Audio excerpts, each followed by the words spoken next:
মাগো তুমি যদি কবরের ভিতরে গিয়া এই কথা বলো, আমি তো নবীজির কন্যা, ও মুনকার নাকির তুমি আমাকে প্রশ্ন করতে পারবা না। আমি জান্নাতের যুবকদের সর্দার হাসান হুসাইনের মা, দুনিয়ার ভিতরে একজন শ্রেষ্ঠ জান্নাতি সাহাবী হযরত আলী রাদিয়াল্লাহু তাআলা আনহুর স্ত্রী। ও খবরদার আমার সাথে খারাপ আচরণ করবা না।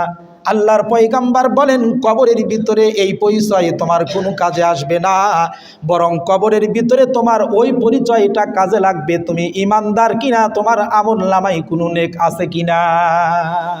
আল্লাহ পাক রব্বুল আলামিন সারা পৃথিবীর যত মাখলুকাত সৃষ্টি করেছেন, সকল মাখলুকাতের ভিতরে আল্লাহ তাআলা আশরাফুল মাখলুকাত হিসাবে মানুষকেই আল্লাহ তাআলা মনোনীত করেছেন। আল্লাহ তাআলা মানুষকে যেই পদার্থর দ্বারা তৈরি করেছেন তার চাইতে অনেক দামি পদার্থর দ্বারা আল্লাহ তাআলা ফেরেশতাদেরকে বানাইছেন। এরপরও আল্লাহ তাআলা ফেরেশতাদেরকে শ্রেষ্ঠত্ব দান করেন নাই। অন্য অন্য মাখলুক যাদেরকে আল্লাহ তাআলা শুধুই ইবাদতের জন্য তৈরি করেছেন, জন্মের পর থেকে মৃত্যু পর্যন্ত তারা শুধুই মাত্র আল্লাহর তাসবিহ আর গুণগানে রত। এরপরেও আল্লাহ তাআলা তাদেরকে আশরাফুল মাখলুকাত বানান নাই। আল্লাহ তাআলা কিছু কিছু মাখলুক এমন বানাইছেন জন্মের পর থেকেই কিয়াম অবস্থায় আছে, কিছু কিছু মাখলুক জন্মের পর থেকে রুকু অবস্থায় আছে, কিয়ামত পর্যন্ত তারা এই অবস্থায় থাকবে। এক কথায় তারা জন্ম থেকে কিয়ামত পর্যন্ত শুধুই আল্লাহ পাকের গোলামিতে তারা ব্যস্ত। এরপরেও আল্লাহ তাআলা তাদেরকে শ্রেষ্ঠত্ব দান করেন নাই। কিন্তু যেই মানুষ নেকির আমল করে আবার গুনাহও করে, নেকি এবং বদি দুইটা করার যোগ্যতা যেই মাখলুকাতের ভিতরে আছে, যেই মাখলুকের ভিতরে আছে মানুষ, সেই মানুষকে আল্লাহ তাআলা শ্রেষ্ঠত্ব দান করলেন। সুবহানাল্লাহ। আর এই মানুষকে আল্লাহ পাক রব্বুল আলামিন এমন একটা ইবাদত দিছেন, যেই ইবাদতটা পৃথিবীর মানুষ ছাড়া যত মাখলুক আছে তামাম মাখলুকাতের ইবাদতের সমষ্টির একটা ইবাদত, যেটাকে বলা হয় সালাত। কোরআনের ভাষায় সালাত, বাংলাতে আমরা যেটাকে নামাজ বলি। নামাজ এটাও একটা ফার্সি শব্দ, বাংলাতে বলা হয় প্রার্থনা, বাংলাতে বলা হয় দাসত্ব। যাই হোক না কেন, যেটাকে আমরা নামাজ বলি, এই নামাজ এমনই একটা ইবাদত যেই ইবাদতটা পৃথিবীর সকল মাখলুকাতের ইবাদতের সমন্বয়। সুবহানাল্লাহ। এই নামাজের ভিতরে সব মাখলুকাতের ইবাদত আছে। ফেরেশতাদের ইবাদত আছে, পাহাড়ের ইবাদত আছে, গাছপালার ইবাদত আছে, চতুষ্পদ জন্তুর ইবাদত আছে।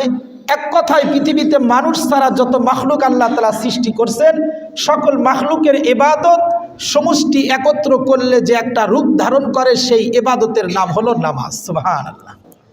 আল্লাহ তাআলা মানুষকে শ্রেষ্ঠত্ব দিয়া এরকম একটা দামি ইবাদত আমাদেরকে দিয়েছেন। আর আল্লাহ পাক রব্বুল আলামিন ঘোষণা করছেন, কেউ যদি এই দামি ইবাদতটাকে গুরুত্ব সহকারে একমাত্র আল্লাহকে রাজি আর খুশি করার জন্য কোনো ব্যক্তি নামাজি হয়, তাহলে এই নামাজ তাকে দুনিয়ার থেকে শুরু করে আখিরাত পর্যন্ত সকল বিপদ থেকে তাকে মুক্তি দান করবে। সুবহানাল্লাহ।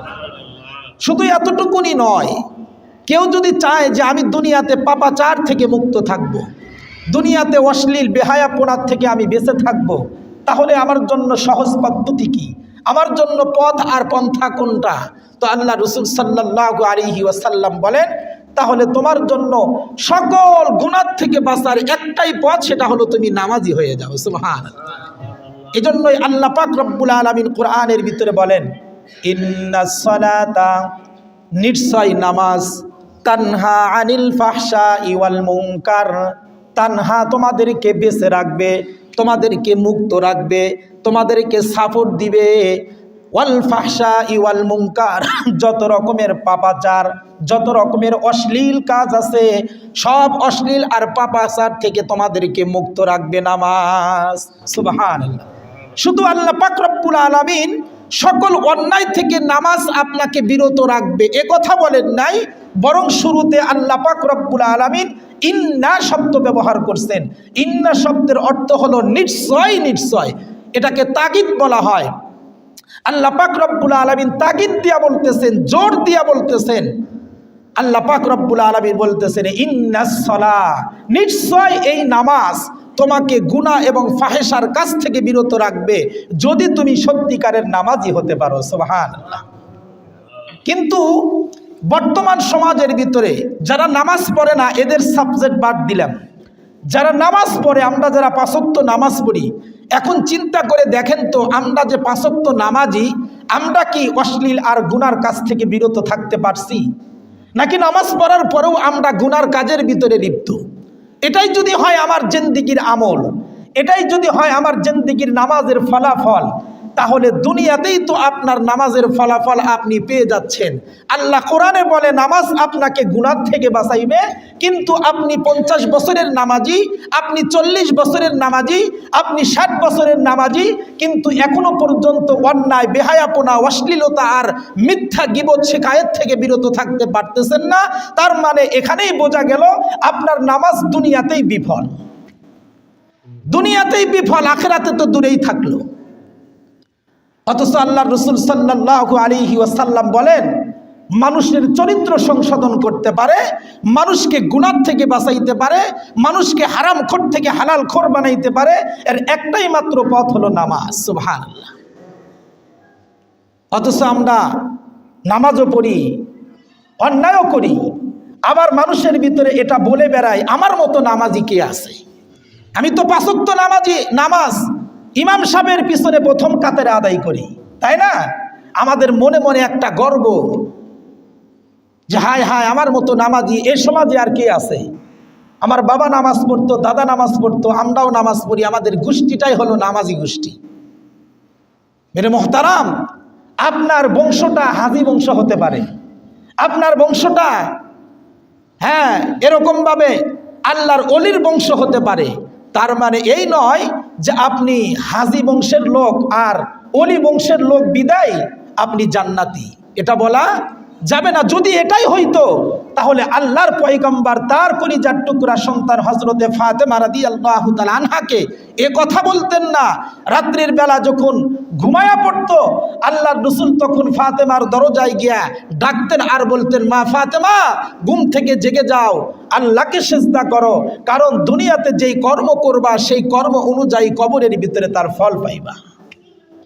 আল্লাহর রাসূল তার মেয়েকে কথা বলতো আর ডাক দিয়ে বলতো, মা গো, তুমি যদি কবরের ভিতরে গিয়া এই কথা বলো, আমি তো নবীজির কন্যা, ও মুনকার নাকির, তুমি আমাকে প্রশ্ন করতে পারবা না।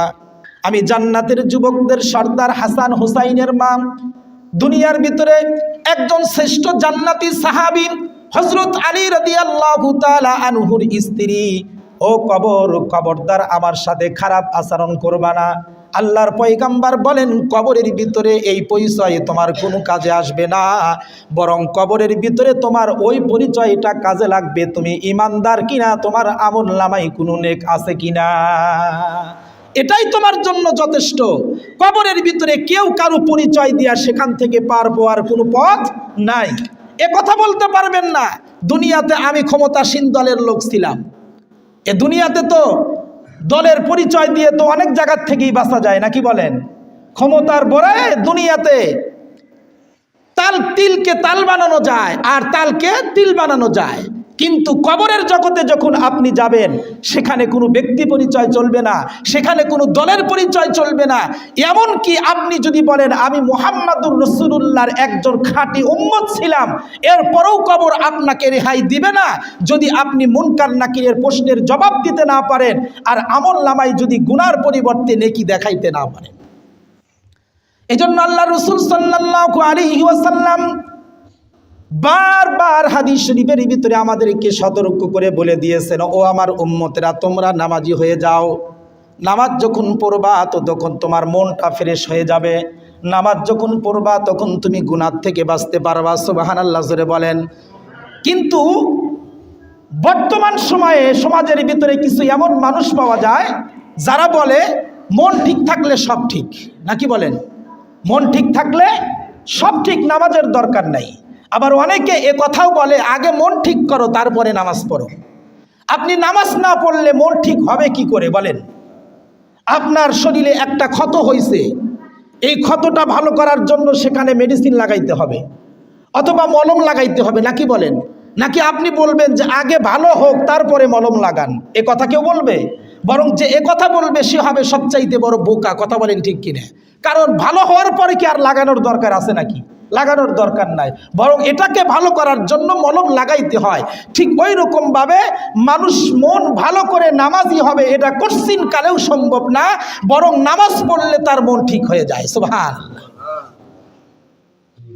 এই জন্য আল্লাহ রসুল সাল্লাল্লাহু আলাইহি ওয়াসাল্লামের কাছে কিছু সাহাবী একজন সাহাবীর বিরুদ্ধে নালিশ করছেন, ইয়া রাসূলুল্লাহ, অমুক সাহাবী নামাজ পড়ে, রাত্রির বেলা সারা রাত তাহাজ্জুদের নামাজ পড়ে, কিন্তু দিনের বেলা চুরি করে। কখন চুরি করে? রাত্রে না দিনে? দিনের বেলা চুরি করে। ইয়া রাসূলুল্লাহ, এই সাহাবীর ব্যাপারে আপনি কি বলেন? আল্লাহ রসুল সাল্লাল্লাহু আলাইহি ওয়াসাল্লাম জবাব দিলেন যে লোকটাকে নামাজ পড়তে দাও, ওর নামাজ ওকে গুনাহ থেকে বাঁচাইয়া দিবে। সুবহানাল্লাহ। কিছুদিন পর দেখা গেল অটোমেটিক এই সাহাবী এখন নামাজ পড়ে, কিন্তু আর কোনো অন্যায় কাজ করে না। সুবহানাল্লাহ। তার মানে তাদের নামাজ ছিল এমন নামাজ, যেই নামাজ তাদেরকে গুনাহ থেকে বাঁচানোর জন্য সাহায্য করত। এই নামাজের মাধ্যমে তারা সমস্ত প্রকারের আল্লাহ পাক যেই কাজের মাধ্যমে অসন্তুষ্ট হয় সেই কাজ থেকে তারা বিরত থাকত। এজন্য দাওয়াত ও তাবলীগের মেহনতে একটা স্লোগান আছে, নামাজ যার জানদার তার জিন্দেগি হবে শানদার। তার মানে কি? তার মানে হলো যার নামাজের ভিতরে জান আছে, অর্থাৎ ইহতিমামের সাথে গুরুত্ব সহকারে ইখলাসের সাথে শুধুই মাত্র আল্লাহকে রাজি খুশি করার জন্য যে খুশুখুজুর সাথে নামাজ আদায় করে, এই নামাজওয়ালা দুনিয়াতে তার জিন্দেগি হয় বাদশাহীর জিন্দেগি। সুবহানাল্লাহ। এই জন্য নামাজকে আপনি জানদার তৈরি করেন, তাহলে আপনার জিন্দেগি শানদার হবে। আর যদি নামাজ আপনার ফকিন্নি মার্কা হয়, তাহলে আপনার জিন্দেগিও ফকিন্নি মার্কা হবে। আপনার দেহটা মসজিদের ভিতরে পড়ে আছে, মন গিয়ে আছে মসজিদের বাহিরে, এটা নামাজ নয়। এই জন্য নামাজের মাধ্যমে আল্লাহ তাআলার মারিফত হাসিল হয়। এই যে আছে না শরীয়ত, তরিকত, হাকিকত, মারিফত, চারটা জিনিস বলে, আপনি যখন পূর্ণাঙ্গ নামাজি হবেন, প্রকৃত নামাজি হবেন, এই নামাজের মাধ্যমে আল্লাহ তাআলার মারিফত আপনার হাসিল হয়ে যাবে। সুবহানাল্লাহ। মারিফত শব্দের অর্থ কি? পরিচয়। তার মানে আল্লাহ তাআলার পরিচয় আপনি পেয়ে যাবেন কিসের মাধ্যমে? নামাজের মাধ্যমে, যদি নামাজটা সাহাবাওয়ালা নামাজ হয়। সুবহানাল্লাহ। এজন্য আমি হাদিস শরীফ থেকে আপনাদেরকে একটা লিস্ট শোনাবো। হাদিস শরীফের বিভিন্ন হাদিসের ভিতর থেকে আমি একত্র করেছি, এটা আপনাদেরকে আমি আজকে শোনাবো। বিভিন্ন হাদিস শরীফের ভিতরে আছে 25 চিরুনির নামাজি, যারা নামাজ পড়ে না এদের কথা বাদ, যারা নামাজ পড়ে নিয়মিত, নামাজিদের ভিতরে 25 চিরুনির মানুষ নামাজ পড়ার পরেও জাহান্নামে যাবে। নাউজুবিল্লাহ জোরে বলেন। সাংঘাতিক কথা। সারা জীবন নামাজ পড়বে, কিন্তু নামাজ পড়ার পরেও কই যাবে? জাহান্নামে যাবে। এরা কয় দল লোক? 25 চিরুনির লোক। আমি আপনাদেরকে একটা একটা করে বলবো ইনশাল্লাহ, হয়তো সময়ের ভিতরে শেষ করে দেব ইনশাল্লাহ। 25 চিরুনির মানুষ যারা দুনিয়াতে নামাজি হবে, নামাজি হওয়ার পরেও তারা জাহান্নামে যাবে। এর ভিতরে 1 নাম্বার হলো অবৈধভাবে যারা দেহ গঠন করে। অবৈধভাবে দেহ গঠন করার অর্থ হলো, অর্থাৎ যারা হারাম খায়। এই জন্য নামাজ কবুল হওয়ার জন্য সর্বপ্রথম ফরজ যেটা, সেটা হলো শরীর পাক, এরপরে কাপড় পাক, নামাজের জায়গা পাক, আছে না নাই? প্রথম নাম্বার ফরজ হলো আপনার শরীর পাক হতে হবে। এই শরীর পাক হওয়ার অর্থ কি? আপনি জুমার নামাজের আগে ঝর্ণাতে গিয়ে অথবা পুকুর পুষ্কুনিতে নেমে ডাব শ্যাম্পু আর ডাব সাবান দিয়ে গোসল করে শরীরটাকে চকচকে করে নতুন একটা কাপড় পরিধান করে 1 নম্বরের আতর মেখে মসজিদে আসলেন, আপনার শরীরটা বুঝি পাক হয়ে গেল? না, আপনার শরীরটা পরিষ্কার হয়েছে কিন্তু পবিত্র হয় নাই। পরিষ্কার আলাদা জিনিস, পবিত্রতা আলাদা জিনিস। এজন্য দেখবেন আমাদের দেশের কিছু কিছু স্কুলের দেওয়ালে অথবা বিভিন্ন জায়গায় পোস্টারে এ কথা লেখা দেখা যায় যে পরিষ্কার পরিচ্ছন্নতা ঈমানের অঙ্গ। এটা সম্পূর্ণ ভুল কথা। আমার মনে হয় এই কথাটা কার থেকে বের হয়েছে, কে লেখছে না জানি, হাদিস গবেষণা করে নাই, কোরআনের আয়াতকে খেয়াল করে নাই, এমনি একটা কথা লিখে দিছে আর এটা স্লোগান হয়ে গেছে। পরিষ্কার পরিচ্ছন্নতা ঈমানের অঙ্গ না, কখনোই না। পবিত্রতা হলো ঈমানের অঙ্গ। এজন্য পবিত্রতা এক জিনিস, পরিষ্কার আর এক জিনিস। আপনার শরীর আপনি খুব সুন্দর করে ঘষে মেজে গোসল করছেন, আপনার শরীরটা পরিষ্কার হয়েছে কিন্তু পবিত্র হয় নাই। পবিত্র হওয়ার জন্য উপরে যেরকম পরিষ্কার হতে হবে, বাহ্যিকভাবে ভিতরগত আপনাকে হারাম থেকে পবিত্র থাকতে হবে। সুবহানাল্লাহ জোরে বলেন। হারাম থেকে যদি আপনার শরীরকে আপনি পবিত্র রাখতে পারেন, তাহলে আপনি আখরিজ দীনাকা ইয়াকফিকাল আমালুল কলিল। আল্লাহর রাসূল বলে, এই শরীর নিয়ে যদি আপনি অল্প ইবাদত করেন, এই অল্প ইবাদতই কঠিন কিয়ামতের ময়দানে আপনার জন্য নাজাতের যথেষ্ট হয়ে যাবে। সুবহানাল্লাহ। এজন্য 1 নাম্বার হলো যারা অবৈধভাবে দেহ গঠন করে। 2 নাম্বার যারা আত্মীয়তা ছিন্ন করে। এরকম ব্যক্তি যদি নামাজিও হয়, তারপরেও মৃত্যুর পরে কই যাবে? জাহান্নামে যাবে। আত্মীয়তা ছিন্নকারী। আজকে বর্তমান সমাজের ভিতরে দেখবেন সন্তান মা বাবার কোনো খোঁজ খবর নেয় না, মা বাবার সাথে সুসম্পর্ক নাই। তার মানে যেখানে মেন আত্মীয়তা সম্পর্ক, এটাকেই ছিন্ন করে দেয়। অথচ এই সন্তানই যে বাবার খবর নেয় না, মার খবর নেয় না, ঈদের সময় মা বাবাকে সুন্দর একটা কাপড় পরিধান করায় না, মা বাবা ঘরের ভিতরে পচে মরতেছে কিন্তু কোনো খোঁজ খবর নেয় না, কিন্তু ওই সন্তানই দেখবেন আরেকজন ব্যক্তির সাথে ধর্মীয় আত্মীয় করছে, ধর্ম বাপ বানাইছে। আছে না নাই? ধর্ম বাপ বানাইছে, ধর্ম ভাই বানাইছে, আবার উকিল বাপ বানাইছে, যেটা আপনাদের এলাকায় বেশি দেখা যায়। উকিল বাপ, তার মানে বিবাহের সময় একটা উকিল বানাইয়া দিছিল, ওকে সারা জীবনের জন্য বাপ বানিয়ে নিছে। ওই লোকের সাথে তো আপনার দেখা সাক্ষাৎই জায়েজ নাই, হারাম। তাকে আপনি বাপ বানায় আপনার ঘরে আশ্রয় দিলেন। এটা আপনি কই পাইলেন? কোন কোরআনে আপনি পাইলেন? কোন হাদিসে আপনি পাইলেন যে এরকম ধর্মীয় আত্মীয়, ধর্ম বাপ ধর্ম ভাই, এরকম ধর্ম ছেলে বানায়া আপনার ঘরের ভিতরে উঠায়া তার সাথে আত্মীয়তা সম্পর্ক করা, আর নিজের রক্তের সম্পর্ক একটা ভাই, একটা ভাতিজা, ভাগনা, সে সারা জীবন না খেয়ে আছে, তার কোনো খোঁজ খবর নেই। এই সমস্ত আত্মীয়তা ছিন্নকারী, যারা নিজের আত্মীয়কে ছিন্ন করছে, অপরকে আপন করে নিছে, এই সমস্ত ব্যক্তিরা নামাজি হলেও তারা জাহান্নামে যাবে। 3 নাম্বার, যারা প্রতিবেশীকে কষ্ট দেয়। আপনার বাড়ির আশেপাশে যারা থাকে, এরা হলো আপনার প্রতিবেশী। আপনার কথার মাধ্যমে, আপনার আচরণের মাধ্যমে, আপনার কোনো কাজের মাধ্যমে যদি আপনার প্রতিবেশী আপনার থেকে কষ্ট পায়, তাহলে আপনি নামাজ পড়েও জান্নাতের ঠিকানা হবেন, আপনি জাহান্নামী হবেন। এই জন্য আল্লাহ রাসূল সাল্লাল্লাহু আলাইহি ওয়াসাল্লাম হাদিস শরীফের ভিতরে বলেন, আল্লাহ তাআলা এক লোকের নেক আমল দেখার পরে রাজিয়া, খুশি হয়ে যাবে। পাহাড় পরিমাণ নেক আমল, আল্লাহ তাআলা তাকে জান্নাতের ফয়সালা করে দিবেন। এমন সময় কিছু লোক আল্লাহ পাক রব্বুল আলামিনকে ডাকতে বলবে, আল্লাহ, আমাদের কিছু কথা আছে, এই লোকটাকে আপনি জান্নাত দেন, কোনো সমস্যা নাই, কিন্তু আমাদের কথাগুলো আপনি শোনেন। আল্লাহ তাআলা ডাকতে বলবে, তোমরা কারা? তারা বলবে, এই লোকটা যাকে আপনি জান্নাতের ফয়সালা করতেছেন, তার প্রতিবেশী আমরা। বলে, কি বলতে চাও? বলে, আল্লাহ দুনিয়াতে এর বাড়ির কাছে আমার বাড়ি ছিল, তার জবানের মাধ্যমে আমাকে কষ্ট দিত, তার আচরণের মাধ্যমে আমাকে কষ্ট দিত, যে কোনোভাবেই হোক প্রতিবেশীকে আপনি কষ্ট দিছেন। এই সমস্ত লোকগুলো কঠিন কিয়ামতের ময়দানে আপনার বিরুদ্ধে দাঁড়ায় যাবে। আল্লাহ পাক রব্বুল আলামিন ডাকতে বলবেন, কি বিচার দিতে চাও বলো? একজন একজন করে ওই ব্যক্তির বিরুদ্ধে আল্লাহ পাক রব্বুল আলামিনের কাছে বিচার দিতে থাকবে। আল্লাহ পাক রব্বুল আলামিন বলবে, ঠিক আছে, যাও, তোমার নেকির আমলগুলো ওদেরকে দিয়ে দিলাম। এরকম করতে করতে পাহাড় পরিমাণ নেক আমল আল্লাহ পাক রব্বুল আলামিন অবজেকশন দেনেওয়ালাদেরকে দিতে দিতে যার বিরুদ্ধে বিচার দিবে তার নেক আমলগুলো শেষ হয়ে যাবে। এরপরেও তার বিরুদ্ধে বিচার দেওয়ার মতো লোক এখনো শেষ হবে না। আল্লাহ পাক রব্বুল আলামিনকে ডাকতে বলবে, আল্লাহ, এখন তো আমার নেকির আমল সব শেষ হয়ে গেল, কিন্তু এখন আমি আর তাদেরকে কিসের দ্বারা বদলা দিব? আল্লাহ পাক রব্বুল আলামিন বলবে, তোমার নেকি না থাকলে কি হবে? যারা তোমার বিরুদ্ধে বিচার দিতেছে তাদের গুনাহগুলো তোমার আমলনামায় নিয়ে নাও। নাউজুবিল্লাহ। যে ব্যক্তির পাহাড় পরিমাণ নেক আমল ছিল, নেকির পরিবর্তে তার পাহাড় পরিমাণ গুনাহ হয়ে যাবে। আল্লাহ পাক রব্বুল আলামিন শেষ পর্যন্ত তাকে জাহান্নামে দিয়ে দিবেন। নাউজুবিল্লাহ।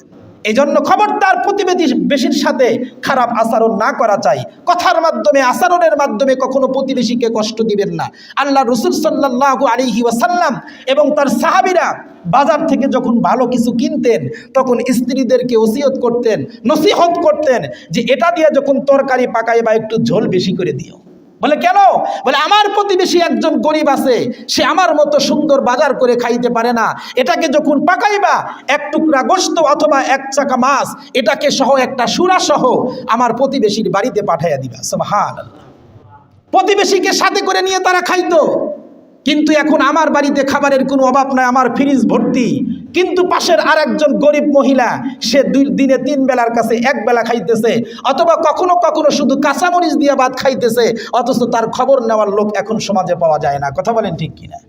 আল্লাহ পাক রব্বুল আলামিন আমাদের সবাইকে বোঝার তৌফিক দান করুন, বলেন আমিন। তাহলে 3 নাম্বার, যারা প্রতিবেশীকে কষ্ট দেয় এরা নামাজি হওয়ার পরেও কই যাবে? জাহান্নামে যাবে। 4 নাম্বার হলো যারা কথায় কথায় মানুষকে গালি দেয়। এই মানুষকে গালি দেওয়া এটা একটা মুনাফিকের আলামত। যারা কথায় কথায় মানুষকে অশ্লীল ভাষা বলে, গালি দেয়, বাবার নাম বলে, দাদার নাম বলে, গোষ্ঠীর নাম নিয়ে এরকম বিভিন্ন রকমের গালি যেটা সমাজের ভিতরে চালু আছে, এরকম করে মানুষকে গালি দিতে থাকে কথায় কথায়।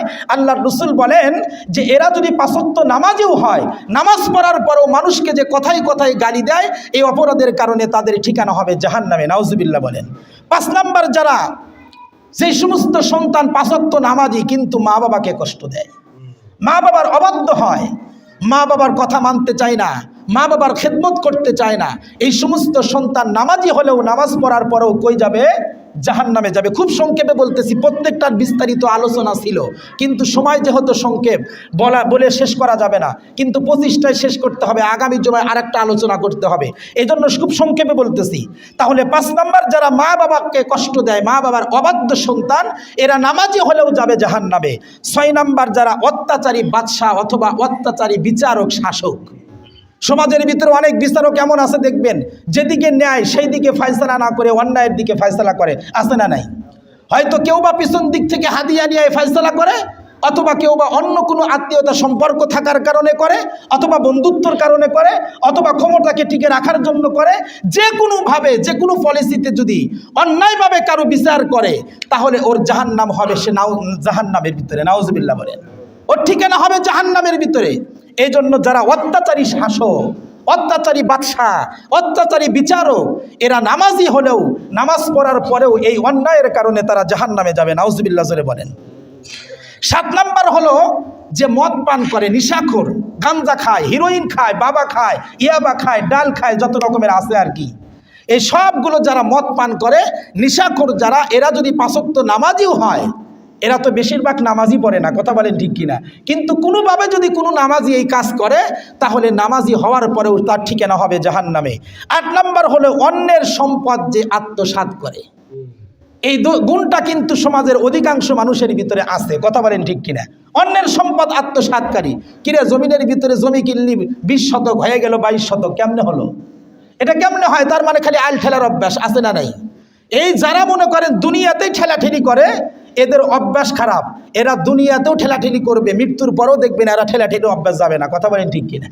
এই জন্য সম্মানিত হাজিরিন, যারা অন্যের সম্পদকে আত্মসাৎ করে, আপনার একটা ইতিম ভাতিজা আছে, তার বাবা দুনিয়ার থেকে ইন্তেকাল করছে, তার বাবার সম্পদের মালিককে সেই সন্তান, কথা বলেন ঠিক কিনা। কিন্তু ইতিমের সম্পদ, ছোট বাচ্চা কিছু বোঝে না, তার মাও একজন মহিলা মানুষ, হয়তো কিছু বলতে পারে না, তার সাপোর্ট দেওয়ার মতো কোনো লোক নাই। এখন সমাজের যেই সমস্ত শক্তিধর লোক অথবা তার প্রতিবেশী যারা, তার আত্মীয় যারা জবরদখল করে তার জমিকে দখল করে খায়, এরকম আছে না নেই? আপনাদের এলাকায় হয়তো নাই, বিভিন্ন জায়গায় এরকম পাওয়া যায়, কথা বলেন ঠিক কিনা। যদি না পাওয়া যেত, আল্লাহ রসুল হাদিসে এই কথা বলতো না। যদি না থাকতো তাহলে এ কথা বলতো না, তার মানে আছে বিদায় বলছে, কথা বলেন ঠিক কিনা। আল্লাহ রসুল বলে, যারা অন্যের সম্পদকে আত্মসাৎ করে, এরা নামাজি হলেও জাহান্নামে যাবে। অন্যের সম্পদ আত্মসাৎকারী আরেকটা কথা হলো, আপনার 2টা সন্তান, 2টা ছেলে আর একটা মেয়ে আছে, মেয়েকে অন্য জায়গায় বিবাহ দিয়ে দিচ্ছেন। এখন 2 সন্তানের ভিতরে 2 ছেলের মাঝখানে আপনি সম্পদকে বন্টন করে দিচ্ছেন, কিন্তু মেয়ের কোনো খবর নাই, মেয়েকে আপনি ফাঁকি দিয়ে দিচ্ছেন। এই যে সন্তানকে আপনি সম্পদ থেকে ফাঁকি দিলেন, এটাও অন্যের সম্পদকে আপনি আত্মসাৎ করলেন। এটা করার কারণেও আপনার ইবাদত বন্দেগী কবুল হবে না, নামাজ পড়ার পরও আপনার ঠিকানা হবে জাহান্নামে। নাউজুবিল্লাহ জোরে বলেন। অথবা আপনার 2টা ছেলে সন্তান, একটা সরকারি চাকরি করে, একটা অটো রিক্সা চালায়। তো অটো রিক্সা যে চালায় সে তো তেমন কামাই কাজি করে না, মা বাবার তেমন খেদমত করতে পারে না, কিন্তু সরকারি চাকরি যে করে মাসে মাসে বেতন তুলে বাবার হাতে দিয়ে যায়, বলে বেটা আমার একটাই ছেলে, আমার একটাই যে সরকারি চাকরি করে, অটো যে চালায় নিজেই তো চলতে পারে না, আমারই কি চালাবে। দেখা যায় সরকারি চাকরি যে করে বাবাকে একটু খরচ বেশি দেয়, এই জন্য গোপনে গোপনে এরকম তার নামে 2 শতক, 20 শতক, 1 বিঘে জমি বেশি লিখে দেয়, আছে না নাই? এই যে আপনি গোপনে এই কাজটা করলেন, এটার কারণে আপনি জাহান্নাম খরিদ করে নিলেন। নাউজুবিল্লাহ। সন্তান আপনি 2টাই, বরঞ্চ আপনার দুই সন্তানকে একত্র করে পরামর্শ করে সরকারি চাকরিজীবী যে আছে ওর কাছ থেকে বলে 2-1 শতক বেশি নিয়ে এই সন্তানকে দেওয়ার কথা ছিল। কথা বলেন ঠিক কিনা? যে বাবা তুমি তো সরকারি চাকরি করো, একই মায়ের সন্তান, আল্লাহ তোমার কপালে ভালো একটা রিজিক মাপায়া দিছে, আর আমার এই সন্তানটা গরিব, সে চলতে পারে না, তো তুমি যদি অনুমতি দাও তাহলে 2 শতক জমি আমার এই সন্তানকে বেশি দিতে চাই। বলেন তো দেখি, কোনো সন্তানকে বাবা যদি রিকোয়েস্ট করে, যদি সন্তানের জন্য আবদার জানায়, কোনো সন্তান নিষেধ করবে? করবে না। যদি নাই দেয় তাহলে আপনি সমান সমান ভাগ করে দেন, কখনো আপনি এদিক সেদিক করিয়েন না, তাহলে দুনিয়াতে আপনি যত বড়ই হাজি হন না কেন জান্নাত আপনার কপালে মিলবে না। কথা বলেন ঠিক কিনা? আল্লাহ তাআলা আমাদের বোঝার তৌফিক দান করবেন, আমিন। 9 নাম্বার হলো ওই নামাজি জাহান্নামে যাবে যে উপকার করে মানুষকে খোটা দেয়।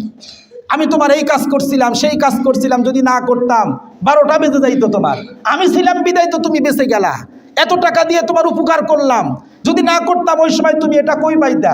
এই যে কিছু উপকার করছে, উপকার করার পরে কথায় কথায় খোটা দেয়, এরকম খোটা দিনওয়ালা ব্যক্তি নামাজি হওয়ার পরেও জাহান্নামে যাবে।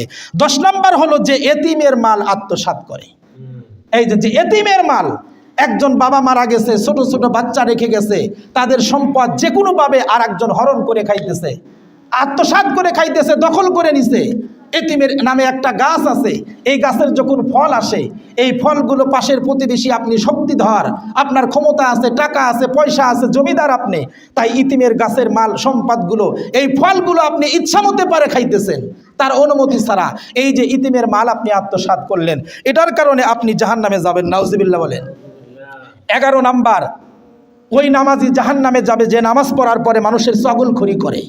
তার মানে একজনের দোষ এগুলো আরেকজনের কাছে বলে বেড়ায়, একজনের কথা আরেকজনের কাছে বলে দিয়ে মাঝখানে গন্ডগোল লাগাইয়া দেয়, এটাকে বলে চগলখড়ি। এই কাজটা যে করে এ ব্যক্তি যদি নামাজিও হয় তারপরেও জাহান্নামে যাবে। 12 নাম্বার, যে ব্যক্তি গীবত বা শিকায়েত করে। আল্লাহ রাসূল হাদিস শরীফের ভিতরে বলেন, আল গীবাতু আশাদ্দু মিনাজ জিনা, গীবত হলো জেনার চাইতেও বড় গুনাহ। নাউজুবিল্লাহ বলেন। জিনা এমন একটা গুনাহ যেটা গোপনে করা হয়, আর গীবত এমন একটা গুনাহ যেটা ওপেনে করা হয়। কথা বলেন ঠিক কিনা? গোপনে করার কারণে যে জিনা করছে শুধু সেই সাক্ষী, অন্য কেউ কিন্তু দেখে নাই। এই জন্য আল্লাহ পাক রব্বুল আলামিনের কাছে যদি ক্ষমা চায় তাহলে আল্লাহ তাআলা মাফ করে দেয়, সুবহানাল্লাহ বলেন। কিন্তু গীবত এমন একটা গুনাহ যেটা আপনি তওবা করলেও কাজ হবে না, যার গীবত করছেন তার কাছ থেকে ক্ষমা না নেওয়া পর্যন্ত আল্লাহ মাফ করবে না, নাউজুবিল্লাহ বলেন। এই জন্য গীবত হলো জিনার চাইতেও মারাত্মক গুনাহ। আল গীবাতু আশাদ্দু মিনাজ জিনা, জিনার চাইতে বড় গুনাহ। আল্লাহ তাআলা আমাদেরকে গীবত এবং পরের শিকায়েত এগুলোর থেকে বাঁচার তৌফিক দান করুন, বলেন আমিন। 13 নাম্বার হলো যে ব্যক্তি অহংকারী। অহংকারী, যার ভিতরে অহংকার আছে, মানুষকে দেখলে মানুষই মনে হয় না। একটু বড় লোক হয়েছে, অনেক মানুষ দেখবেন গরিব থেকে যারা বড় লোক হয় এদের অহংকারটা বেশি হয়। কথা বলেন ঠিক কিনা? গরিব থেকে একটু বড় লোক হয়েছে, টাকার মালিক হয়েছে, সম্পদের মালিক হয়েছে, দেখবেন ওর অহংকারে রাস্তা দিয়ে চলাই কঠিন, ওর সাথে কথাই বলা যায় না, কথার পাওয়ার বেশি হয়। কথা বলেন ঠিক কিনা? ওজন বেশি হয়, আচার ব্যবহারটা কেমন যেন মানে জীবজানো হিংস্র জানোয়ারের মতো হয়। আল্লাহ রাসূল বলেন, যাদের ভিতরে অহংকার আছে, অহংকার দেখায়, এরা যদি নামাজিও হয়, নামাজ পড়ার পরও এদের ঠিকানা হবে জাহান্নামে, নাউজুবিল্লাহ বলেন। 14 নাম্বার হলো যে কথায় কথায় মিথ্যা বলে। কথায় কথায় মিথ্যা কথা বলে, এমনিতেই হঠাৎ করে একটা মিথ্যা কথা বানায়া বলে ফেলে। এই সমস্ত ব্যক্তিরা কই যাবে? জাহান্নামে যাবে, নামাজি হওয়ার পরেও। 15 নাম্বার, যে অন্যের পিতাকে নিজের পিতা বলে চালিয়ে দেয়। অনেক সময় আছে এক জায়গায় ঠেকাই পড়ে গেছে, তখন দেখবেন এমন একটা ব্যক্তির পরিচয় দেয়, মনে করে এই ব্যক্তিকে যদি পিতা বলে পরিচয় দেয় তাহলে আমার কাজটা খুব তাড়াতাড়ি হয়ে যাবে। এরকম করে অন্যের পিতাকে যে নিজের পিতা বলে চালিয়ে দেয়, এই লোকটা নামাজি হলেও জাহান্নামে যাবে। 16 নাম্বার, যে ব্যক্তি নবীজির নাফরমানি করে। এই যে আজকে শুক্রবার জুমার নামাজ, অনেক মানুষ আছে এরকম দেখবেন, জুমার নামাজ শেষ করার পরে সালাম ফিরিয়ে দিছি, মোনাজাত করার টাইম নাই, দূর দূর করে মসজিদ থেকে বের হয়ে যায়, আছে না নাই? তার মানে নামাজের পরে 4 রাকাত সুন্নত আছে না নাই? এটা হলো সুন্নাতে মুআক্কাদা, যেটা আল্লাহ রাসূল সাল্লাল্লাহু আলাইহি ওয়াসাল্লামের আমল এবং আদেশ। যে ব্যক্তি ফরজ আমল করলো কিন্তু নবীজির সুন্নাতের উপর আমল করলো না, সে যত বড় ইবাদতগার হোক না কেন, কিয়ামতের ময়দানে আল্লাহ রাসূলের সুপারিশ সে পাবে না, নাউজুবিল্লাহ। আর যে ব্যক্তি আল্লাহ রাসূলের সুপারিশ না পাবে তার কপালে জান্নাত মিলবে না। এজন্য সাবধান, নামাজের পরে 4 রাকাত সুন্নাত আছে আপনি আদায় করেন, 2 রাকাত নফল আছে এটা আপনি পড়েন, তারপরে মসজিদ থেকে বের হয়ে যান। এত বড় কি কাজ রেখে আসছেন? নামাজের চাইতে বড় কোনো কাজ পৃথিবীতে আর আছে বলেন? আল্লাহ তো পাঠাইছেই নামাজের জন্য। আল্লাহ তাআলা আমাদেরকে বোঝার তৌফিক দান করুক। 17 নাম্বার, যে বিনা কারণে যেই মানে পুরুষ বিনা কারণে স্ত্রীকে কথায় কথায় বলে তোকে তালাক দিলাম, তোকে তালাক দিমু, বলে কি বলে না? সামান্য একটু দোষের কারণে বলে তোরে বিয়ে করে ভুল করছি, কপাল ভালো তোর যে আমি তোরে বিয়ে করছিলাম, বলে কি বলে না? আগে যদি জানতাম কত আগে তোকে তালাক দিয়ে পার করে দিতাম। এরকম কথায় কথায় যারা তালাক শব্দ ব্যবহার করে, আল্লাহর রসুল বলেন এরা নামাজি হলেও মৃত্যুর পরে সোজা জাহান্নামে যাবে, নাউজুবিল্লাহ বলেন। 18 নাম্বার, যে দুনিয়া হাসিল করার জন্য এলেম শিখে। আমি হাফেজ হয়েছি, মানুষ আমাকে বড় হাফেজ বলবে, আমার কণ্ঠ খুব সুন্দর, আমি খতম তারাবি পড়াবো, 20,000 30,000 টাকা পাবো, আমার চাইতে বড় হাফেজ কি আছে? পোশাক আশাক সুন্দর, দেহটা খুব সুন্দর, হ্যাঁ কণ্ঠ সুন্দর, বলে আমি যদি হাফেজ হই, আলেম হই, আর যদি বড় একটা বক্তা হই, তাহলে একটা ওয়াজ করবো 50,000 করে টাকা নিব, নাউজুবিল্লাহ জোরে বলেন। এরকম দুনিয়া হাসিল করার উদ্দেশ্যে কেউ যদি এলেম শেখে, এলেম শিখে কেউ যদি দুনিয়া কামায়ের কাজে ব্যবহার করে, আল্লাহর রসুল বলেন নামাজি হওয়ার পরেও এই লোকটা জাহান্নামে যাবে, নাউজুবিল্লাহ জোরে বলেন। 19 নাম্বার হলো যে ব্যক্তি মাথার চুল অথবা দাড়িতে কালো খেজাব লাগায়, নাউজুবিল্লাহ জোরে বলেন। এরকম লোক কিন্তু এখন সমাজে বেশি পাওয়া যায়, কথা বলেন ঠিক কিনা? একটু দাড়ি সাদা হয়ে গেছে, হ্যাঁ আল্লাহ রসুল বলছে তার দাড়ি সাদা হয়ে গেছে, মাথার চুল সাদা হয়ে গেছে, ওই যদি দোয়া করে তা আল্লাহ তাআলা তার দোয়াকে ফেরত দিতে লজ্জাবোধ করে, সুবহানাল্লাহ জোরে বলেন।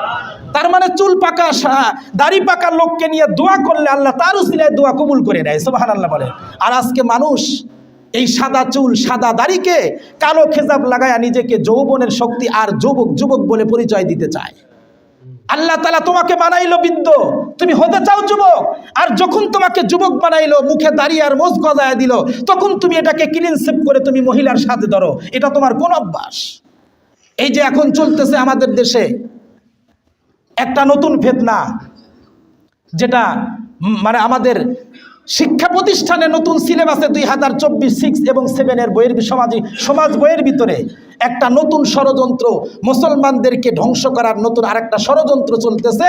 আমি পুরুষ যদি আমি মনে করি যে আমি একজন মহিলা, তাহলে মহিলার সাজ ধরতে পারবো, নাউজুবিল্লাহ। তার মানে শরীফ থেকে শরীফার কাহিনী। ইনশাল্লাহ এই বিষয়ে বিস্তারিত আলোচনা আপনাদেরকে সামনে জুমায় শোনাবো ইনশাল্লাহ। এই জন্য 19 নাম্বার হলো যে ব্যক্তি মাথা এবং দাড়িতে কালো খেজাব লাগায়, তারা নামাজ পড়লেও কই যাবে? জাহান্নামে যাবে। কেন যাবে জানেন? কারণ মহিলারা যখন নখের ভিতরে নেল পালিশ লাগায়, এটা লাগানোর কারণে যখন শুকে যায়, তখন এটা পলিথিনের মতো একটা মানে স্পট পড়ে যায়, এটা একটা আবরণ পড়ে যায়। ওযু করার পরেও দেখবেন এর ভিতরে পানি প্রবেশ করে না।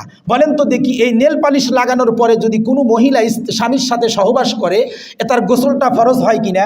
এই গোসল ফরজ হওয়ার পরে যদি এই নেল পালিশটা নখের সাথে আসে, এমতো অবস্থায় সে গোসল করে, এমনকি সারা দিন যদি পুকুর পুষ্করিণীর ভিতরেও ডুব দিয়ে থাকে, এরপরেও ওর শরীর পবিত্র হবে না। কেন?